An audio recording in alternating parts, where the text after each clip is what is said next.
зөвхөн санхүүжилт гэхээс илүүтэй ер нь бизнес төлөвлөгөө бүх юм айгүй сайн уялдуулах шаардлагатай байдаг гэсэн ийм үндсэн дүгнэлт хиймээр байна.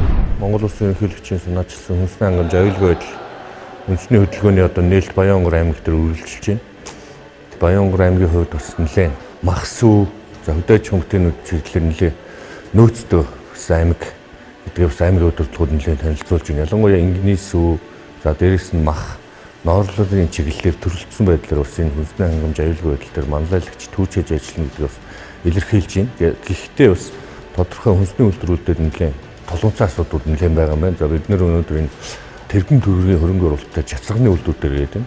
За энэ чацганы үйлдвэрийн гол одоо толгойцоо асуулт бол аймгийн одоо юу гэдэг хүн амын нягтлал багтай.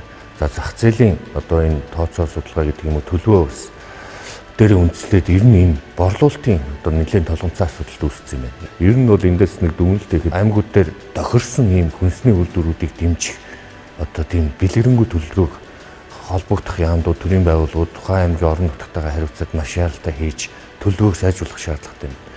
Санхүүжилт гэхээсээ илүүтэй тухайлбал энэ компанид хамгийн гол тулгымцсан асуудал яаж тухайн хүнсний үйлдвэрүүд аймаг орон нутгийнхаа борлуулалт төлөвлөгөө зах зээлийн багтаамжийг хэр сайн үнэлэх вэ гэдэг нь бол айгүй тулгымцсан асуудал харагдаж байна. Тэгэхээр зөвхөн санхүүжилт гэхээсээ илүүтэй ер нь бизнес төлөвлөгөө бүх юм айгүй сайн уялдуулах шаардлагатай байдаг гэсэн ийм үндсэн дүгнэлт хиймээр байна.